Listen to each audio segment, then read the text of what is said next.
आपको। भारत माता की, भारत माता की, भारत माता की। मैं इनसे माइक नहीं लेता तो ये सिलसिला अनवरत चलता ही रहता है। चलेगा पर अभी रुकेगा नहीं। और फिर ये पता नहीं मेरे बारे में क्या क्या बोलते, क्या क्या ग्लोरीफाई करते, तो मैंने इनसे छीन लिया। क्योंकि अभी आपके सपनों की असली उड़ान बाकी है और आपके अरमानों का इम्तिहान बाकी है। पर अभी तो नापी है मुट्ठी भर जमीन, अभी तो पूरा आसमान।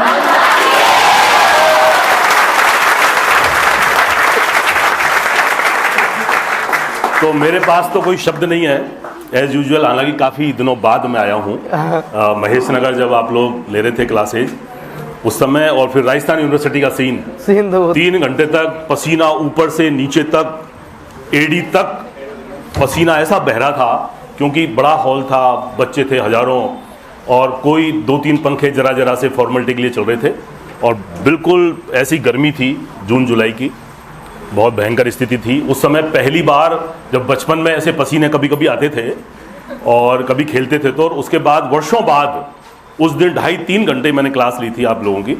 कौन कौन थे राजस्थान यूनिवर्सिटी में उस क्लास में? अरे वाह। 3 घंटे में क्या हालात हुआ वो मैं आप लोगों का जज्बा उस क्लास से समझ सकता हूँ। और आज जो सैलाब उमड़ के आया है आप लोगों का जज्बा, आप लोगों की उमंग, आप लोगों का उत्साह, आप लोगों के लिए तालियां जोरदार।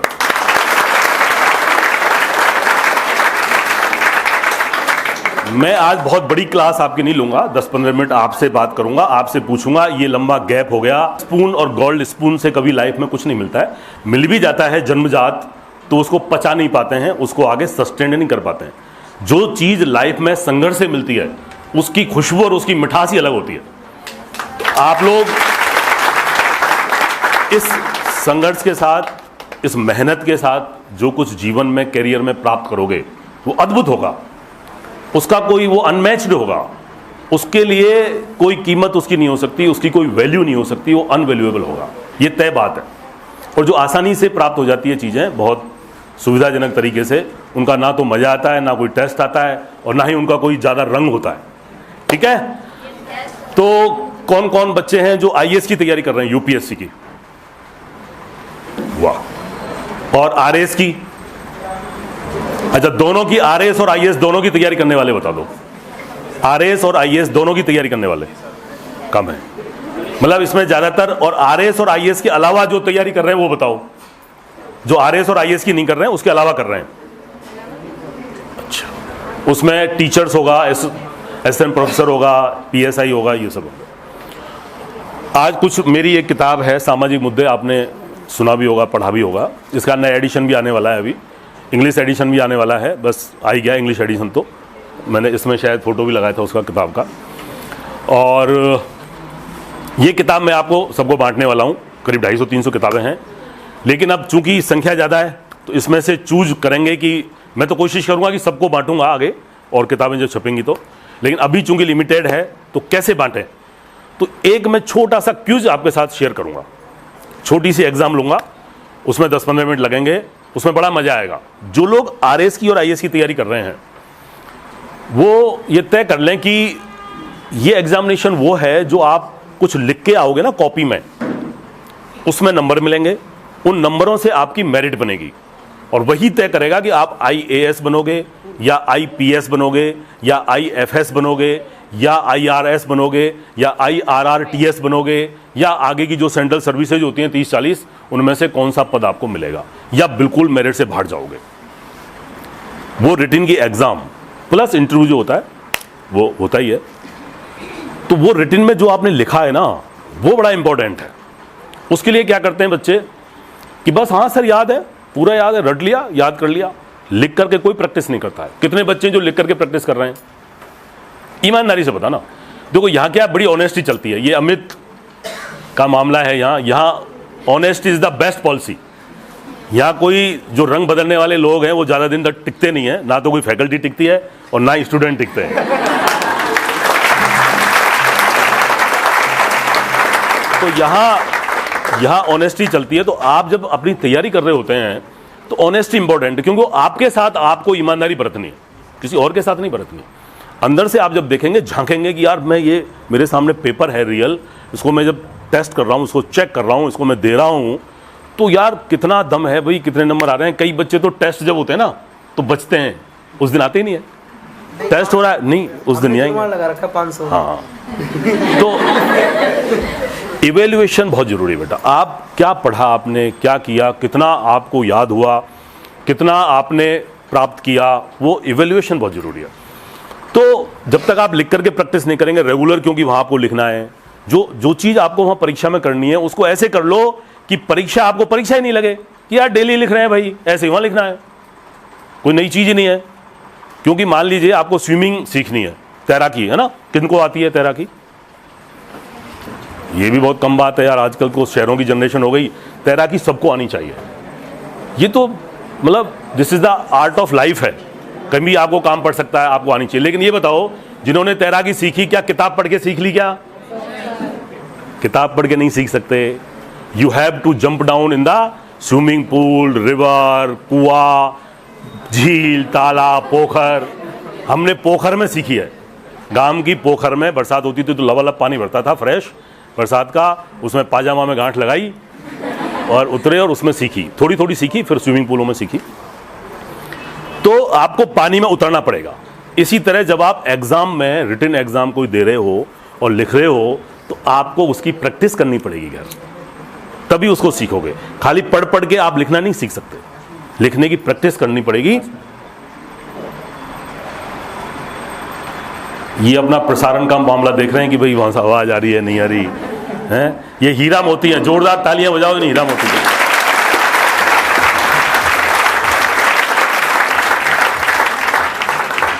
और अभी तक मुझे पता नहीं है कौन सा हीरा है कौन सा मोती है, लेकिन मेरे लिए दोनों हीरा मोती है। हैट्स ऑफ, बहुत मेहनत करते हैं बच्चे इसके साथ। तो कुल मिला के आपको जो परीक्षा वहां देनी है एग्जाम सेंटर पर, उस परीक्षा को डेली आप भर दो, डेली घर पढ़ दो। पिछले सालों के पेपर्स करो, टेस्ट सीरीज करो, जो भी पढ़ा है लिखा है, ये सब आपको अपने स्तर पर एनालिसिस करना है और उसको जीना है और उसको देना है। आरएस के लिए विशेष रूप से मैं फॉर्मूला सूत्र दूंगा, ये मैंने लिखी है, आप भी बन सकते हैं आरएस टॉपर। इसमें जो टॉपर्स आरएस हैं 25 लोग, उनके इंटरव्यू हैं, उन्होंने कैसे सफलता प्राप्त की, क्या पढ़ा क्या नहीं पढ़ा, क्या है। इसमें बहुत सारे सूत्र हैं, सारे प्री मेंस इंटरव्यू सबके लिए एक पूरी गाइडलाइन की तरह काम करेगी। तो मैंने देखा, वो बता रहा हूं, एक ये साक्षात्कार की भी किताब है, जो कोई भी इंटरव्यू दे रहे हैं, चाहे यूपीएससी, आरपीएससी, एसएससी, आर्मी का, पीएसआई, जो भी कोई इंटरव्यू है, वो इंटरव्यू की कला है इसमें पूरी, साक्षात्कार, मौखिक परीक्षा, इंटरव्यू। अब मैंने क्या महसूस किया, क्योंकि आरएस के बहुत सारे एग्जाम दिए मैंने और पढ़ाया बच्चों को, सैकड़ों बच्चे स्टूडेंट जो हैं वो भी आरएस हैं। मैंने देखा कि जो 4th पेपर है, पहले भी जब 8 पेपर होते थे तब भी एक पेपर होता था हिंदी और इंग्लिश का, अभी भी 4th पेपर है हिंदी और इंग्लिश का। सबसे इंपॉर्टेंट यही पेपर है, बाकी तो जीएस के आता है, उसमें बहुत ज़्यादा डिफरेंस नहीं होता। जिसने 4th पेपर जो लैंग्वेज का है 200 नंबर का है, 4 पेपर होते हैं मेंस में, 200 के फर्स्ट, सेकंड, थर्ड और 4th। जो 4th पेपर है उसमें जिसने महारत हासिल कर ली, उसमें उसका स्कोर अच्छा आ गया, 125, 30, 150 आ गया, उसको आरएस बनने से कोई नहीं रोक सकता। क्यों नहीं रोक सकता? एक तो उसमें नंबर आ गए, एक आपकी एक्सप्रेशन एबिलिटी जो है, एक्सप्रेशन एबिलिटी यानी लिखने की जो कला है, अभिव्यक्ति की जो कला है, वो भाषा में ही आती है, लैंग्वेज के पेपर में आ सकती है। जब आप लैंग्वेज के पेपर में अपनी अभिव्यक्ति की भाषा को शुद्ध, सही, सरल, सहज बना करके लिखोगे तो नंबर ज्यादा आएंगे। वही आप जीके के तीनों पेपरों में भी वही अभिव्यक्ति अभिव्यक्त करोगे, क्योंकि 15 शब्द यानी 20 शब्द, 15 शब्द, 50 शब्द, 100 शब्द और 200 शब्द, ऐसे आते हैं क्वेश्चंस आपके। तो आपको कोई प्रश्न आ गया, जैसे वैश्वीकरण आ गया, ग्लोबलाइजेशन, आपको याद है कि मैं 2 पन्ने भर दूंगा इसमें, लेकिन 2 लाइन में ही लिखना है। वो कैसे लिखोगे 2 लाइन में? तो this is the art of summarization, ये संक्षिप्तीकरण की कला है। ऐसे ही आपको किसी चीज पर, आतंकवाद पर 1 लाइन आती है कि भाई ऐसी कोई कुत्सित ऐसा उद्देश्य जिसकी प्राप्ति के लिए लोगों में, जनता में भय, खौफ और डर पैदा किया जाता है, वो आतंकवाद है, अवैध कार्यों के लिए। तो इतना आता है, लेकिन यार उसको मैं 1000 शब्दों में कैसे लिखूं, 200 शब्दों में कैसे लिखूं, उसकी 20 लाइनें कैसे लिखूं, this is the art of expansion, ये वृद्धिकरण की कला है। तो आरएस का exam is nothing but the art of summarization and art of expansion, ये है। और ये जब तक भाषा के पेपर पर आप पकड़ नहीं पाएंगे तब तक आप नहीं सीख पाएंगे। अमित बैठ जाओ, भैया इसको कुर्सी दे दो। बैठ जाओ। तो अमित के संघर्ष की दास्तान तो मैं 3 साल से 4 साल से देख ही रहा हूं, बिल्कुल रूबरू। और मुझे खुशी है इस बात की कि मैं एक पहल से जुड़ा हुआ हूं और मुझे कुछ ना कुछ करने का इसमें मौका मिल जाता है। तो जोरदार एक पहल के लिए तालियां दीजिए।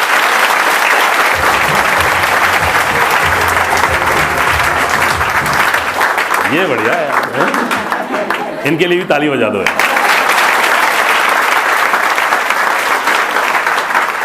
तो भाषा, मैं तो क्या है कि मैं कोशिश करता हूं कि बिल्कुल टू द पॉइंट बात करें, नो बकवास, टू द पॉइंट, झक्कास, बिल्कुल सीधी बात। आपका टाइम बहुत इंपॉर्टेंट है, टाइम वेस्ट नहीं करना चाहिए। और ये ज्यादा ये स्वागत वागत में टाइम वेस्ट मत किया कर रहे, ये बच्चों का 1 घंटा खराब कर दिया फालतू में। क्या नहीं आऊंगा, ये पक्की बात है। वीक में 1 दिन तो आऊंगा। मेरी नौकरी की अपनी सीमा है, सुबह 7 से लेकर 8-9 बज जाते हैं, लेकिन मैं वीक में 1 दिन निकालूंगा, चाहे आधा घंटे 1 घंटे के लिए आऊं, लेकिन जरूर आऊंगा वीक में।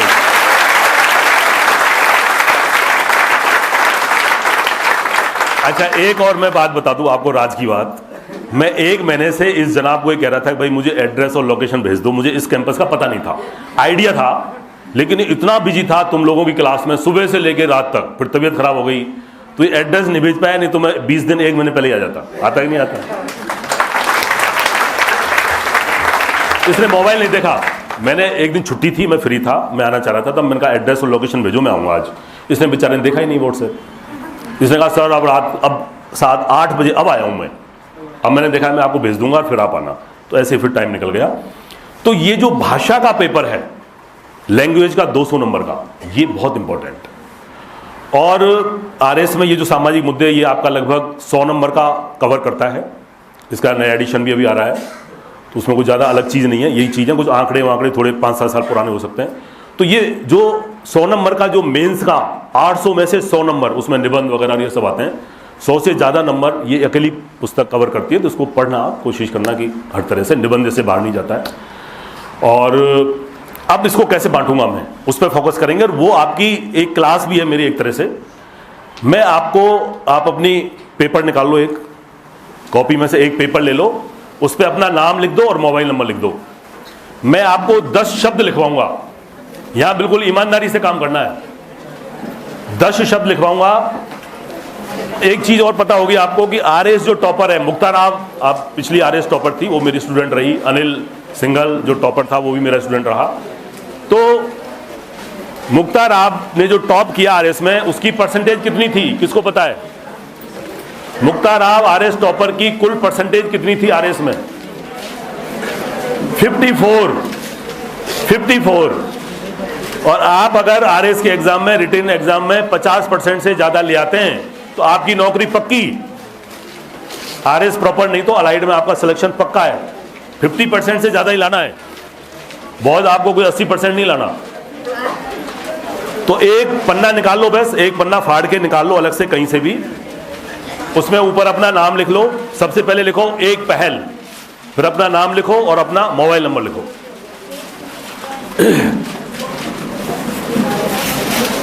अब मुझे चाहे और किताबें बाजार से खरीद के लानी पड़े और कहीं से भी लानी पड़े, जो बच्चा, ये 10 शब्द मैं लिखवाऊंगा आपको, जो बच्चा इन 10 शब्दों में से 5 शब्द शुद्ध लिखेगा, यानी 50%, उन सबको ये किताब मिलेगी। 10 में से आप इतनी तैयारी कर रहे हो और बहुत ऐसे शब्द जो डेली लिखते हो, बहुत शुद्ध चाहिए, जो परीक्षा में नंबर दिलाएगा, शुद्ध। जो शुद्ध शब्द 10 में से 5 जिसके सही होंगे, उन सबको ये किताब मिलेगी। हो सकता है 100 ही निकले, हो सकता है 1000 हो जाए, तो मैं और ला के दूंगा, जितनी हो जाएगी ठीक है, मैं ला के दूंगा। ठीक है, मंजूर है? मंजूर है? ये कुछ खा के आते हैं कि नहीं आते हैं?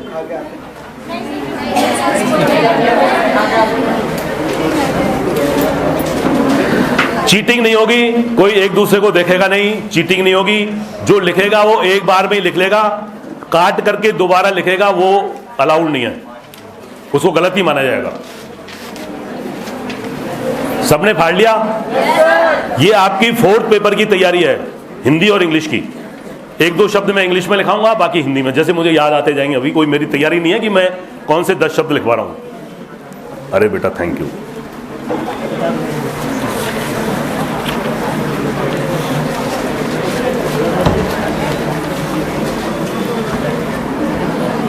कितने बच्चे यहां पर मैरिड हैं जिनकी शादी हो चुकी है?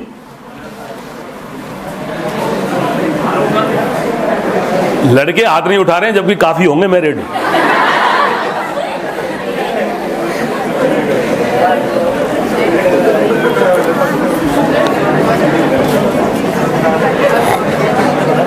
चलो भाई, पहला शब्द बहुत आसान, बहुत आसान, ईमानदारी। फिर कह रहा हूं, एक ईमानदारी, और कटिंग नहीं करेंगे।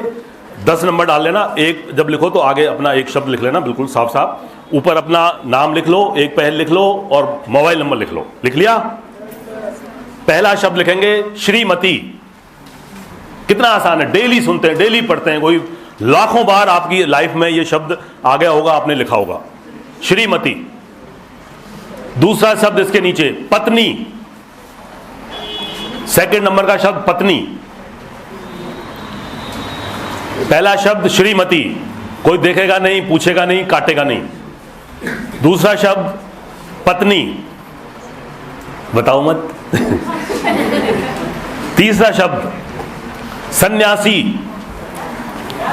सन्यासी, चल सन्यासी मंदिर में। सन्यासी, सन्यासी। चौथा शब्द उज्जवल। उज्जवल, उज्जवल भविष्य, आपका भविष्य उज्जवल है। उज्जवल। पहला श्रीमती, पत्नी, सन्यासी, उज्जवल। फिर लिखो त्योहार। त्योहार, त्योहार, फेस्टिवल, उत्सव। त्योहार, त्योहार, त्योहार मतलब फेस्टिवल। आवाज नहीं आ रही? त्योहार, त्योहार।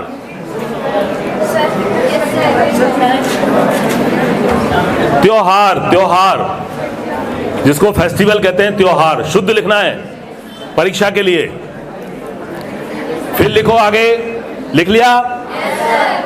त्योहार। फिर लिखो पड़ोस। पड़ोस, पड़ोस, नीबर, आपका पड़ोसी। पड़ोस या पड़ोसी कुछ भी लिख लो। पड़ोस।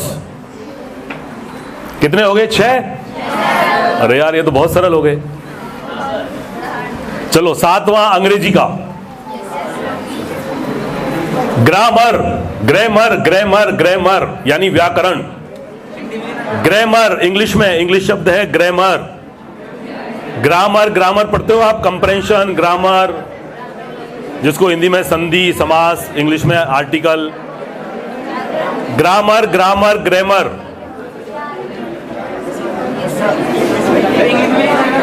इंग्लिश में लिखना है। ग्रामर इंग्लिश का शब्द है, इंग्लिश में लिखना है।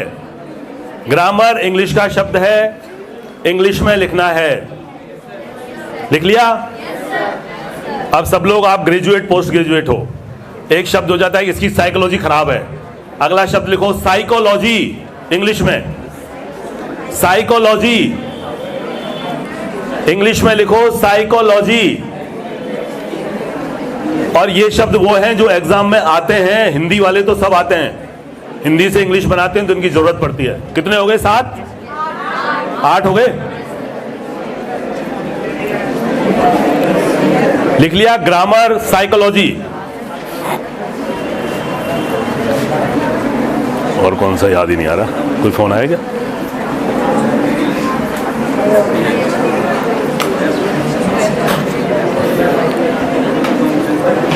मेरे को भी ढूंढना पड़ रहा है यार, मैं सरल ढूंढ रहा हूँ कोई है। वो इनसे लिखा नहीं है, वो तो बहुत टफ है। डॉक्टर साहब मुझे काफी टफ शब्द बता रहे हैं, लेकिन मैं आपको बहुत सरल बताऊंगा जो डे बाय डे आपके काम आते हैं। सरल।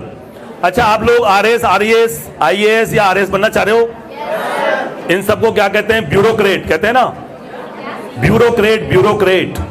तो एक शब्द लिखो इंग्लिश में, ब्यूरोक्रेसी, यानी नौकरशाही, ब्यूरोक्रेसी, ब्यूरोक्रेसी, ब्यूरोक्रेसी।